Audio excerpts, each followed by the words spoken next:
को नमस्कार। तो आज हम कक्षा 6 के अध्याय 8 से शुरुआत करने जा रहे हैं। आजीविका के प्रमुख क्षेत्र। हम पूर्व में 7 अध्याय पढ़ चुके हैं। पिछले अध्याय में हमने नदियों और उन पर बने बांधों के बारे में पढ़ा था। आज हम अध्याय 8 से शुरुआत करने जा रहे हैं, आजीविका के प्रमुख क्षेत्र से। तो चलिए शुरुआत करते हैं। मनुष्य अपने जीवन निर्वाह के लिए जो कार्य करते हैं, यह क्षेत्र विशेष के प्राकृतिक संसाधन, जलवायु व आर्थिक, सामाजिक, शैक्षिक स्तर पर निर्भर करता है। राजस्थान खनिज संपदा में एक संपन्न राज्य है। इसमें खनिज संपदा में क्या है? राजस्थान खनिज संपदा में एक संपन्न राज्य है।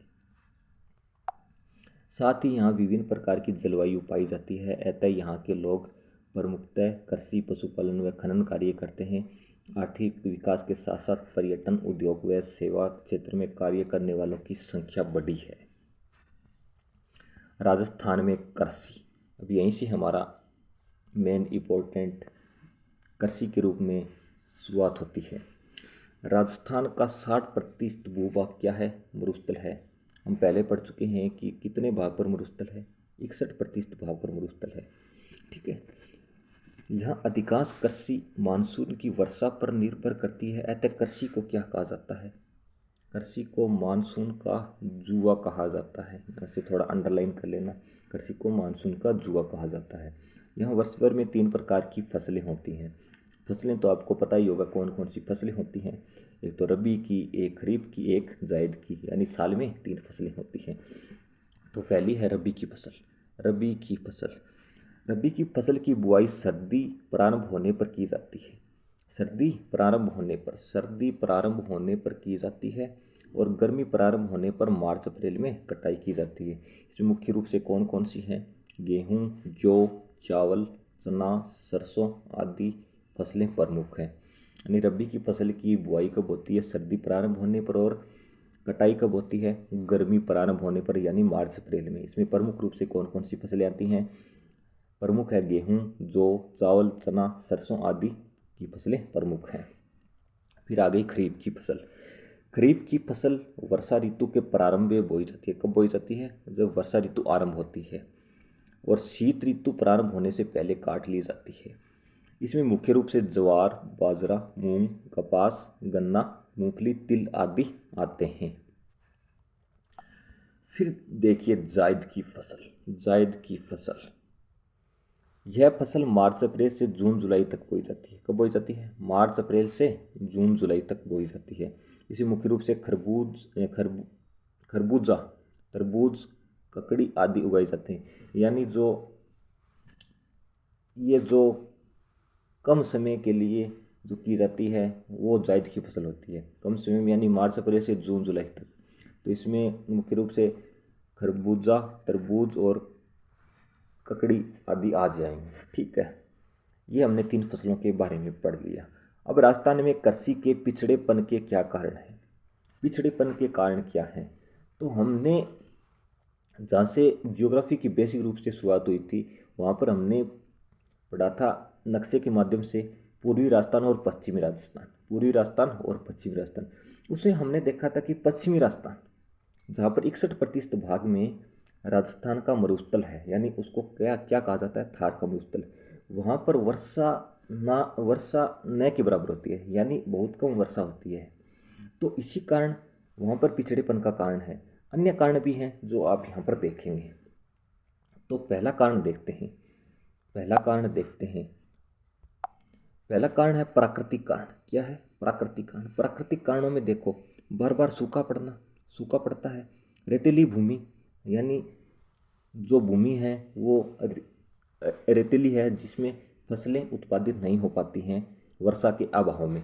फिर ऊसर व बंजर भूमि, और फिर मृदा अपरदन। फिर आ गया आर्थिक कारण। आर्थिक कारण कौन कौन से हैं? किसानों की निर्धनता, उपज का कम मूल्य, यानी हम अपनी फसल बेचते हैं तो उसका कम मूल्य प्राप्त होता है हमें।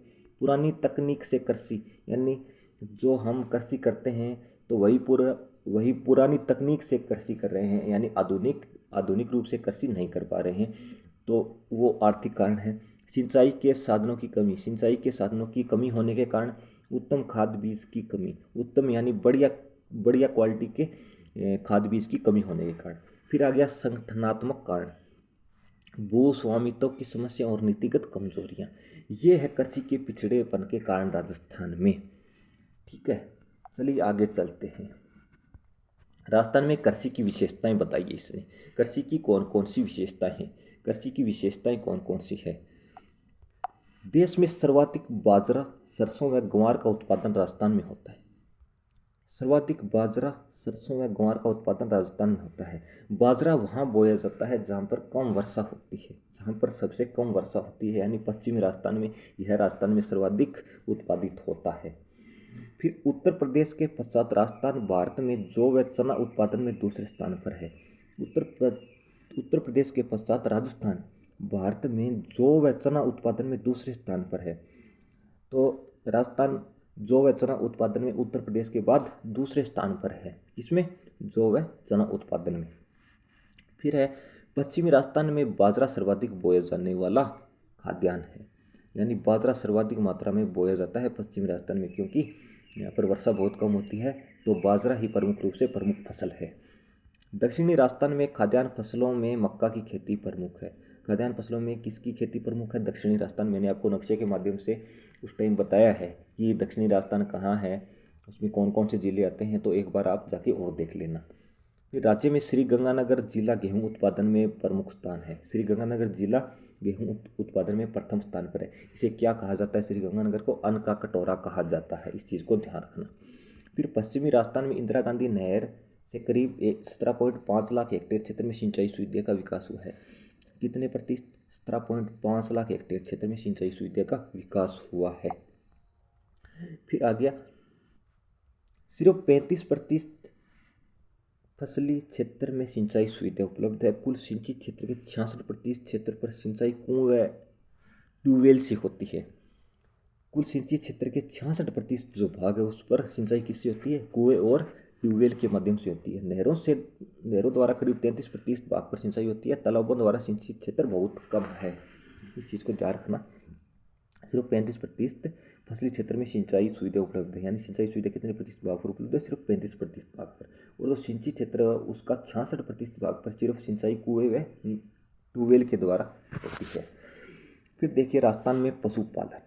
अब पशुपालन से शुरुआत हो जाती है, यहाँ से पशुपालन के बारे में हम पढ़ेंगे, यानी पशुपालन से कौन कौन से रोजगार होते हैं, क्या क्या पशुपालन के लाभ है, कौन कौन से पालतू पशु राजस्थान में पाले जाते हैं, उनके बारे में पढ़ेंगे।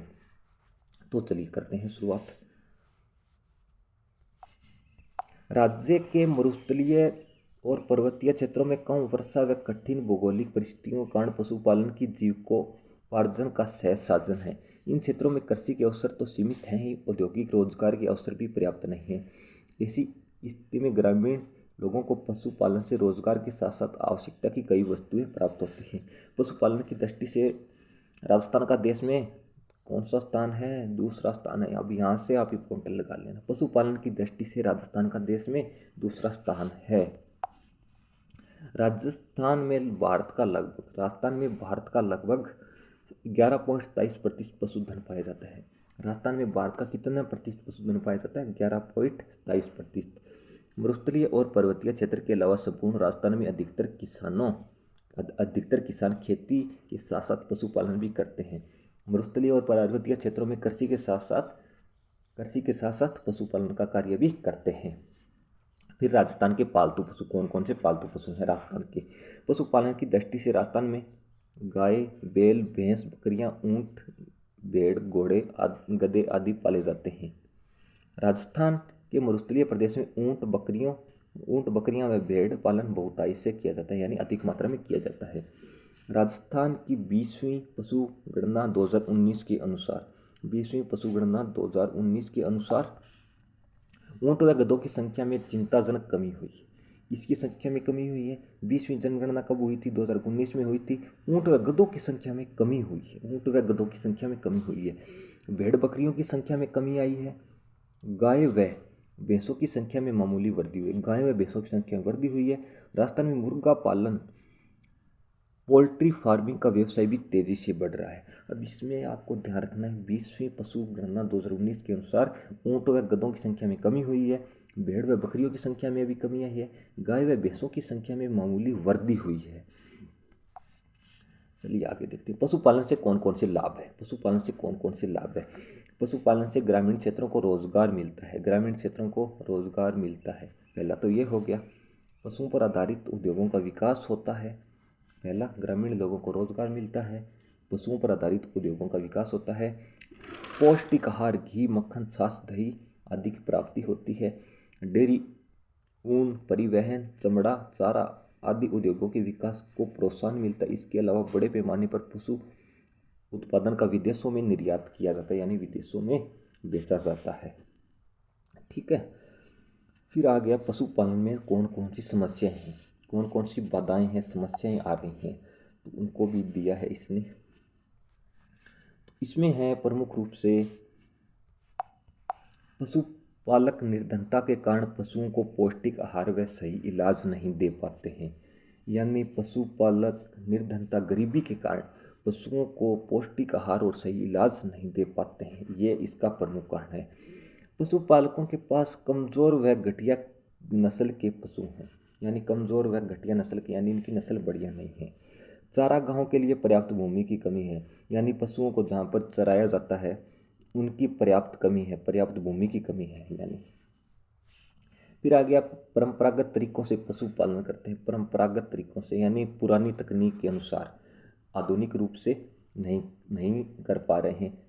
पशुपालन में व्यावसायिक दृष्टिकोण की कमी है। फिर आ गया, बार बार सूखे व अकाल से पशुधन कम होता जा रहा है, यानी राजस्थान में सूखा पड़ता है बार बार और अकाल से पशुधन कम होता जा रहा है। फिर आ गया राजस्थान में खनन, खनन के बारे में इसने बताया है, खनन के बारे में बताया है। राजस्थान में कई विभिन्न प्रकार के खनिज पाए जाते हैं, इसलिए राजस्थान को क्या कहा जाता है, राजस्थान को खनिजों का अजायब घर कहा जाता है। ध्यान रखना इस चीज़ को। राजस्थान में लगभग 67 प्रकार के खनिजों का खनन होता है। क्या बोला इसने, यानी राजस्थान में विभिन्न प्रकार के खनिज पाए जाते हैं, इस कारण राजस्थान को क्या कहा जाता है, खनिजों का अजायब घर कहा जाता है। राजस्थान में लगभग 67 प्रकार के खनिजों का खनन होता है। राजस्थान में सर्वाधिक मात्रा में उपलब्ध खनिज रॉक फॉस्फेट है। क्या है, रॉक फॉस्फेट है। सर्वाधिक मात्रा में उपलब्ध खनिज रॉक फॉस्फेट है। सीसा, जस्ता, जिप्सम, चांदी, संगमरमर आदि के उत्पादन में राजस्थान का एकाधिकार है। सीसा, जस्ता, जिप्सम, चांदी, संगमरमर आदि के उत्पादन में राजस्थान का एकाधिकार है। चूना पत्थर, टंगस्टन, अबरक, तांबा, इमारती पत्थर आदि राजस्थान के महत्वपूर्ण खनिज हैं। चूना पत्थर, टंगस्टन, अबरक, तांबा, इमारती पत्थर आदि अन्य महत्वपूर्ण खनिज हैं राजस्थान के। राजस्थान में खनिजों की उपलब्धता को देखते हुए खनिज आधारित नए उद्योगों की स्थापना के काफ़ी अवसर हैं। यही कारण है कि राज्य सरकार प्रदेश में खनिज आधारित उद्योगों की स्थापना को प्रोत्साहित करने पर ध्यान दे रही है। राजस्थान में अवैध बजरी खनन से पर्यावरण प्रदूषण की समस्या निरंतर बढ़ रही है। ये आप वर्तमान टाइम में देख रहे होंगे, अवैध बजरी खनन से पर्यावरण प्रदूषण की समस्या लगातार बढ़ रही है। अवैध खनन से अरावली पर्वतमाला की कई पहाड़ियाँ पूरी तरह से गायब हो चुकी हैं। इसके गंभीर पर्यावरणीय दुष्परिणाम हो सकते हैं। फिर आगे शब्दावली। आजीविका क्या होती है, आजीविका क्या होती है, आजीविका क्या होती है, आजीविका क्या होती है, रोजगार और जीवन यापन करने के लिए किया जाने वाला कार्य, यानी अपने जीवन निर्वाह को पूरा करने के लिए किया जाने वाला कार्य, यानी प्रमुख रूप से सीधी भाषा में बोले तो हमारी रोजी रोटी। ठीक है, आजीविका क्या होती है, हमारी रोजी रोटी। अतिवृष्टि, अत्यधिक वर्षा, निर्यात, देश से माल बाहर अन्य देशों में भेजना।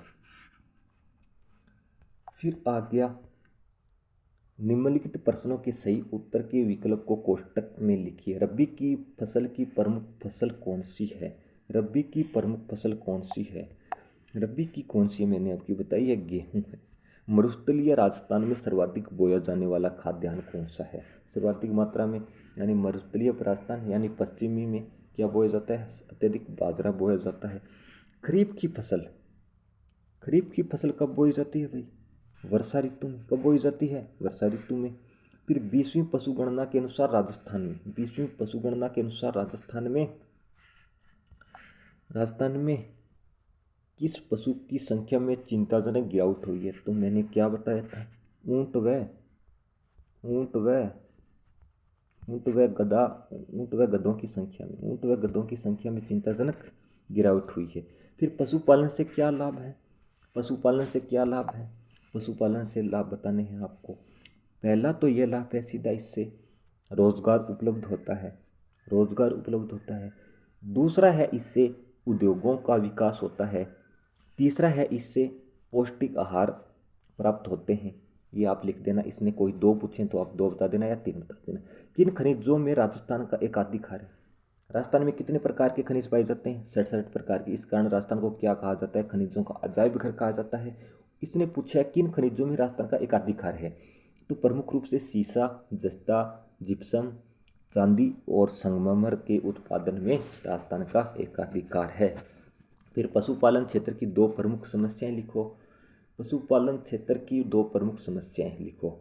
यानी कमज़ोर व घटिया किस्म के पशु और पशुपालकों की निर्धनता, ये आप लिख देना। राजस्थान में अवैध खनन से क्या दुष्परिणाम हो रहे हैं? तो इससे पर्यावरण प्रदूषण की समस्या लगातार बढ़ रही है, और अन्य कारण भी लिख देना आप, ठीक है।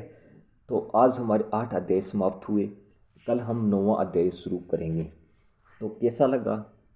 अगर पसंद आए तो लाइक, सब्सक्राइब और शेयर ज़रूर करें। आपके लिए मेहनत कर रहे हैं और भी आगे मेहनत करेंगे। धन्यवाद दोस्तों।